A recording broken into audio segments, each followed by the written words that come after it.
저는 오늘 여러분과 함께 인생의 유라굴로라는 제목으로 은혜를 나누고자 합니다. 시골에서 자란 사람들은 여름에 풀들과 금불을 모아서 마당에 쌓아놓고 거기에 불을 놓아서 모깃불이라는 불을 놓습니다. 그러면 불이 타고 연기가 온 마당에 자욱해집니다. 그러면 모기가 연기에 쫓겨서 가고 돗자리에 앉아서 시원하게 서로 이야기를 나누면서 여름 초저녁을 즐길 수가 있는 것입니다. 그럴 때 여러분 언제나 보면 불이 붙으면 불티가 상승 기류를 따라서 하늘로 솟구쳐 올라가는 것을 보게 되는 것입니다. 성경에 욥은 말하기를 불티가 하늘로 올라감 같이 인생은 고난을 위해서 태어났다고 말한 것입니다. 이 말은 이 세상 아담과 하와의 자손으로 태어난 사람 중에서 일생을 살면서 한 번도 고난을 겪지 않고 살 사람은 없다는 것을 말하는 것입니다. 하나님께서는 죄 없는 사람은 한 사람 내어놓았습니다.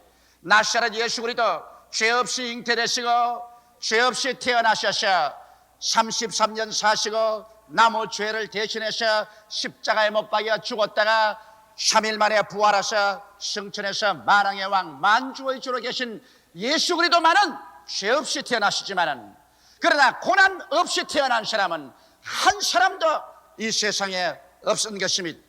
그러나 이 다 같이 겪는 고난이지만은 어떠한 사람은 고난의 파도에 부딪히면 산산조각이 나고 주어 담을 수 없을 만큼 낭패를 당하는 사람이 있는가 하면, 또 다른 사람은 고난이 다가오면 고난과 역경을 통하여 그는 더 위대하고 찬란한 삶을 살아갈 수 있는 동기를 삼아서 고난이 다가오기 전보다 고난을 당하고 난 다음에 더 크고 찬란한 삶을 살아갈 수 있는 이와 같은 재료로 삼는 사람들도 허다히 있는 것입니다.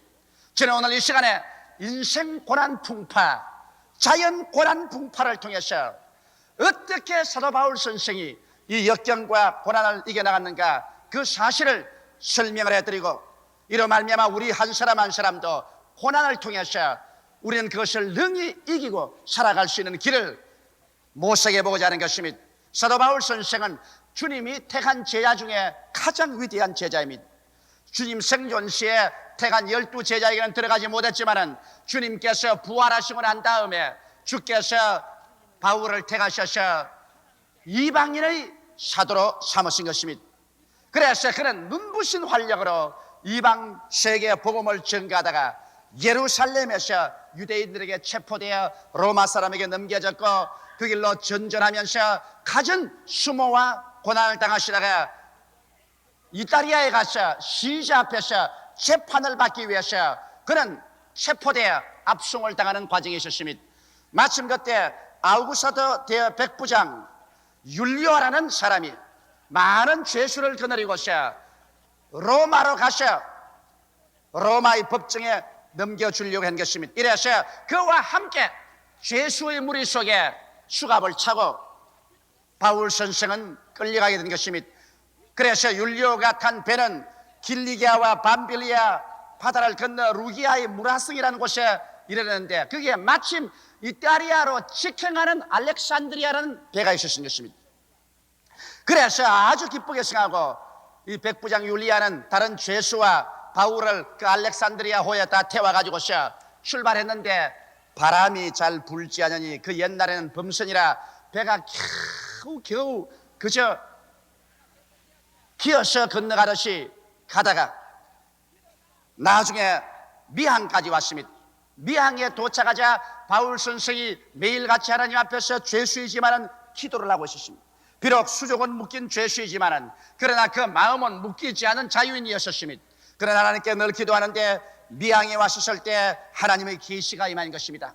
만일 미항에서 이 배가 출발하면 큰 풍랑을 만나서 화물은 물론 다 잃어버리겠니와 사람들의 생명에도 크나큰 장애가 있을 것이라는 묵시를 받았습니다. 이래서 바울 선생은 곧장 백부장 율리오를 만났습니다. 그리고 율리오에게 말하십니다. 내가 보건대 이 배가 지금 미항에서 출발하면은 풍랑을 만나서 화물도 다 잃어버리고 그리고 사람의 생명에도 많은 장애가 있을 것인즉 그러므로 내 말을 믿고 이 겨울을 미항에서 지나는 것이 좋다, 그렇게 말했습니다. 율리오가 이 말을 듣고 난 다음에 선장과 선주와 모여서 회의를 했습니다. 여기 내가 데리고 가는 죄수 중에 아주 학식이 많고 또 기독교의 지도자인 바울이라는 사람이 있는데 이 사람의 기도 중에 하나님께 묵시를 받았다고 이런 말을 했습니다.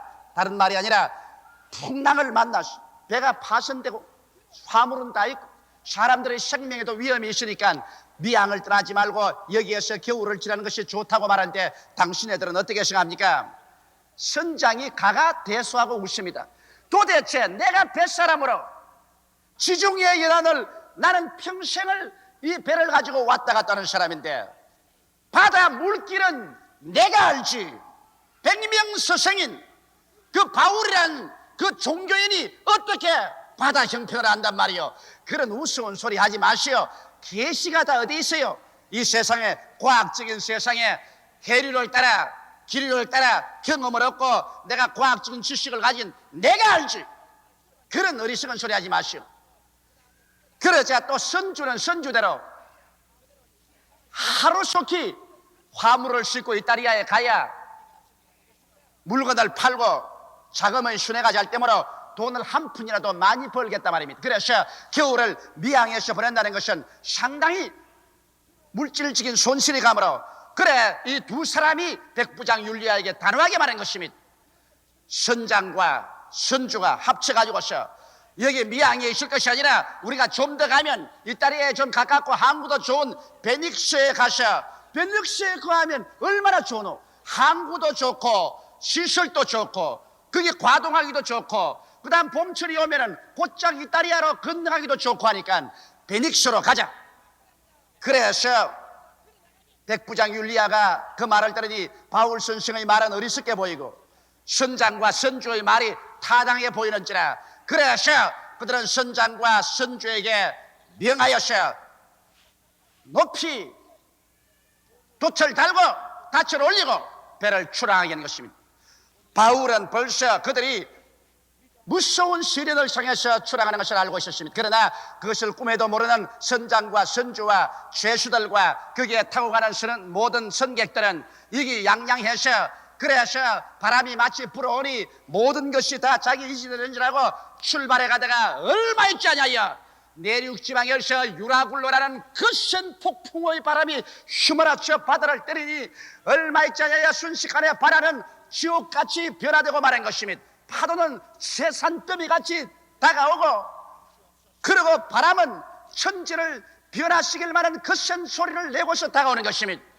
여기에서 선장과 선주와 선원들이 전력을 기울여 배를 보전하려고 하나 그 거센 파도와 바람에 배는 일념편주로 어떻게 도저히 감당할 수가 없게 된 것입니다.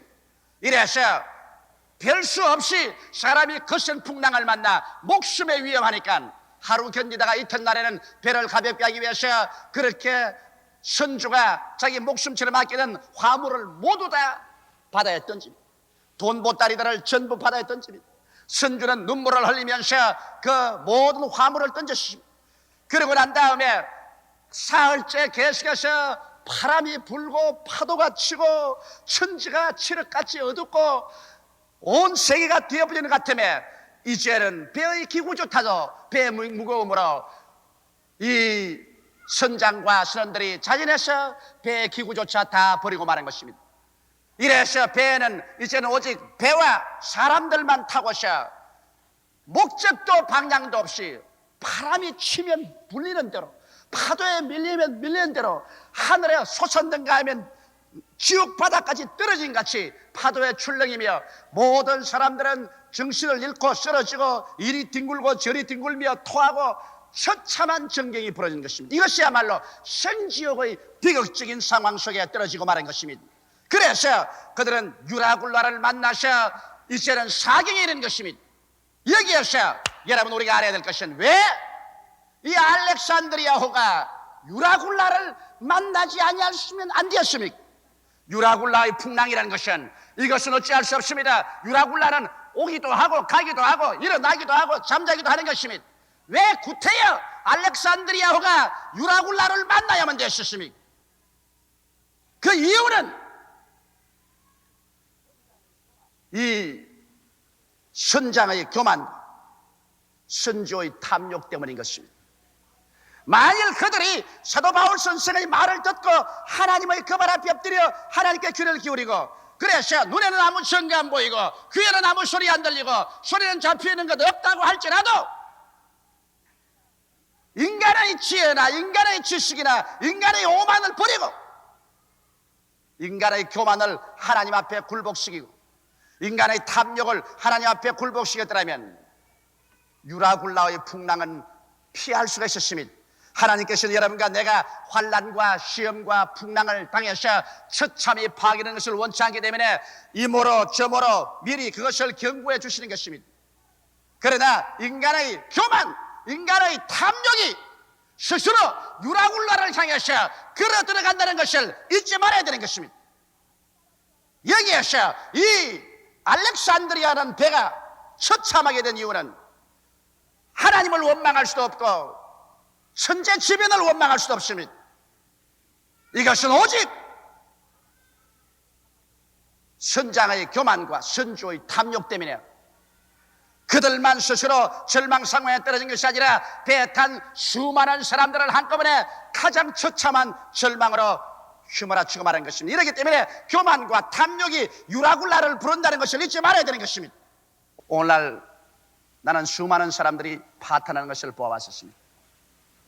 25년여의 목회 생활을 통해서 정말 하나님의 축복을 받고 아름답게 행복하게 되는 가정이 일시에 처참한 시련이 가정에 불어와서 파탄되는 것 보았습니다. 왜?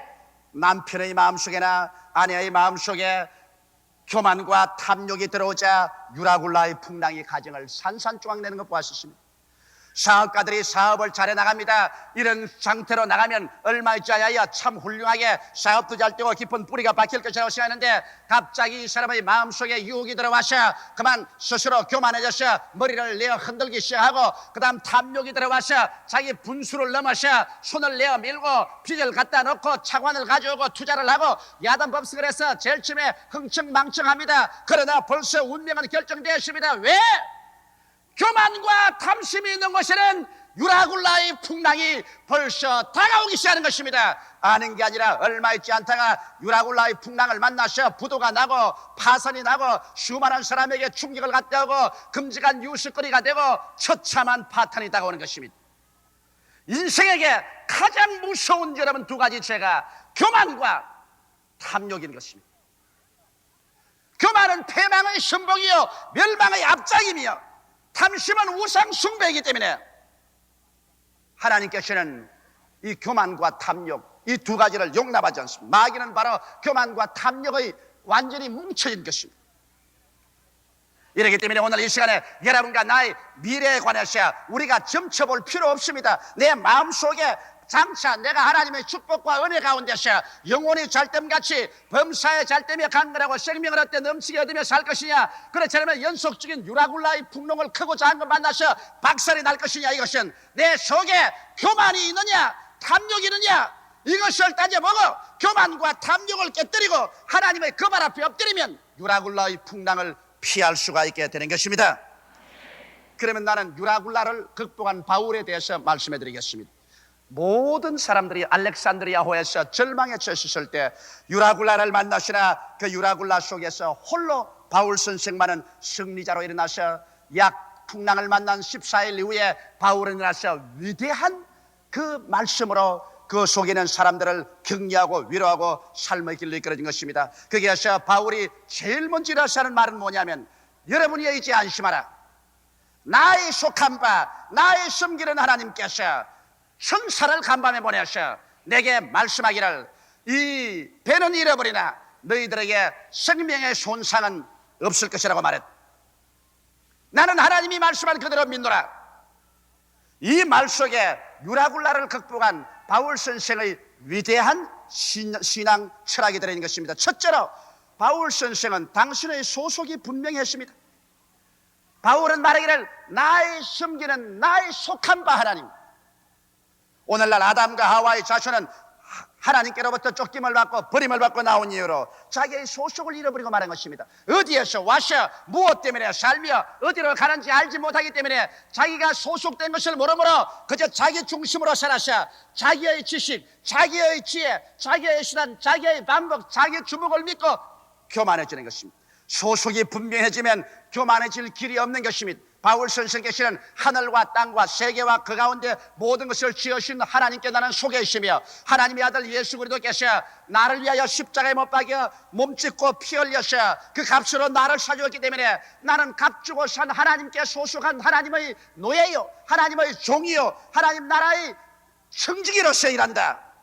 이러므로 그 소속이 분명해지기 때문에 바울의 마음속에 교만이 있을 수가 없는 것입니다. 그는 하나님이 일어나라면 일어나고 앉으라면 앉고 가라면 가고 오라면 오는 하나님의 지혜와 하나님의 지식과 하나님의 선하고 나쁘다는 결정을 따라서 행하는 소속이 분명한 하나님께 속한 사람이었습니다. 오늘날 여러분과 나의 성애가 소속이 분명하면 잘못되었다고도 곧장 돌아오는 것입니다. 나침판이 분명히 있으면 길을 잘못 가면 돌아와요. 우리는 하나님 중심의 생활이 마음속에 잡혀있으면 우리가 조금 방향을 잘못 잡아서 교만과 탐욕으로 갔다가도 즉시 회개하고 깨닫고서 본부로 돌아오기 때문에 약간 유라굴라를 당했다가도 그대로 돌아와서 안전한 항구로 돌아오게 되는 것입니다. 이러므로 소속이 분명해야 돼요. 둘째로 바울은 말하기를 나의 섬기는 하나님이라고 말한 것입니다. 바른 마음, 탐심이 아닌 바른 마음, 정심입니다. 여러분 오늘날 왜 탐심이 생깁니까? 권력을 하나님으로 섬기니까 권력의 탐심이 생깁니다. 돈을 하나님으로 섬기니까 돈에 대한 탐심이 생깁니다. 육체의 쾌락을 하나님으로 섬기기 때문에 육체의 쾌락을 하나님으로 섬겨서 탐심이 생기는 것입니다. 탐욕이라는 것은 무엇을 자기가 섬기는가에 따라서 탐욕이라는 것입니다. 육신의 정욕, 안목의 정욕, 이 세상 사랑이 모두 다 잘못된 것을 섬기기 때문에 그런 것입니다. 오늘날에 와서는 인간은 지식 만능, 과학 만능, 황금 만능, 쾌락 만능으로서 이 세상에 완전히 유라굴라를 향해서 걸어가고 있기 때문에 이 세상을 그대로 내버려두면 어찌할 수 없이 3차 전쟁의 유라굴라에 부딪힐 수밖에 없습니다. 누가 뭐라고 해도 현재의 코스는 유라굴라를 향해서 직행으로 지금 달려가고 있는 것입니다. 바울 선생은 말하기를 나의 섬기는 하나님. 바울은 하나님을 섬기기 위해서 사는 것을 알았습니다. 그러므로 하나님 앞에 기다리고 하나님을 감사하고 예배하고 그리고 시간 내에 하나님 섬기고 몸 내어서 하나님 섬기고 물질 들어 하나님 섬기고 목숨 바쳐 하나님 섬겨 마음을 다하고 뜻을 다하고 정성을 다하고 목숨을 다하여 주 하나님을 섬기는 정심 바른 마음을 가진 그러한 사람이었습니다. 이렇기 때문에 바울 선생은 유라굴라에 소속되어 있지 않았습니다. 유라굴라가 바울을 멸할 수가 없습니다. 왜? 바울은 탐심이 아닌 정심을 가지고 있기 때문에 유라굴라하고는 상관이 없습니다. 이러므로 그 거센 유라굴라가 다가와도 바울은 조금도 두려워하지 않은 것은 그는 유라굴라에 소속한 사람이 아니었습니다. 그는 하나님께 속했으며 그는 하나님을 섬기고 있었습니다. 오늘 이 시간에 여러분은 무엇을 섬기고 있습니까? 육신의 정욕입니까? 안목의 정욕입니까? 이 세상 자랑입니까? 권력입니까? 돈입니까? 쾌락입니까? 여러분께서 탐심을 섬기고 나가면 그 결과는 부지불식간에 유라굴라의 풍랑 속에 떨어지게 되는 것입니다. 셋째로 바울 선생은 말씀에 대한 흔들리지 않은 신념이 있었습니다. 인간의 지식, 인간의 과학, 인간의 체험 이런 것 아닙니다. 선주나 선장의 말은 그런 것 아닙니다. 바울의 지식이란 하나님으로부터 받은 계시의 지식을 바울은 가지고 있었습니다. 할렐루야. 오늘날 또 여러분 우리가 세상에서 배우는 과학적인 인간의 역사적인 인간의 철학적인 지식이 아니라 이 성경 말씀은 하나님께서 계시하신 하나님의 지식과 하나님의 지혜와 하나님의 분별력과 하나님의 판단력인 것입니다. 진리는 변할 수가 없는 것입니다. 세월이 가고 인걸은 오고 가도 여러분 하나님의 말씀은 변하지 않습니다. 저 하늘이 무너지고 이 땅이 꺼져도 하나님의 말씀은 1.1획도 변할 수가 없는 것입니다. 그것은 진리이기 때문인 것입니다. 세상에 수만 권의 장서가 세월이 지나가면 다 없어지고 새로운 책이 나오지만 성경은 기록되고 난 다음 아직까지도 한 번도 고쳐 적을 수도 없고 고쳐 적은 적도 없는 것입니다. 그러므로 바울 선생은 하나님의 말씀에 섰습니다. 하나님의 말씀에 섰다는 것은 하나님의 지식에 서고 하나님의 지혜에 서고 하나님의 판단력에 서기 때문에 이는 냉할 수 없고 피할 수 없습니다. 바울은 말하기를 나의 소감받고 나의 섬기는 하나님의 사자가 어젯밤에 내 곁에 서서 말하되 바울아 두려워 말라. 내가 가이사 앞에 서야 하겠고 또 하나님께서 너와 함께 행선하는 자를 다 내게 주셨다 하시니 그러므로 여러분이 안심하라. 나는 내게 말씀하신 그대로 되리라고 하나님을 믿노라.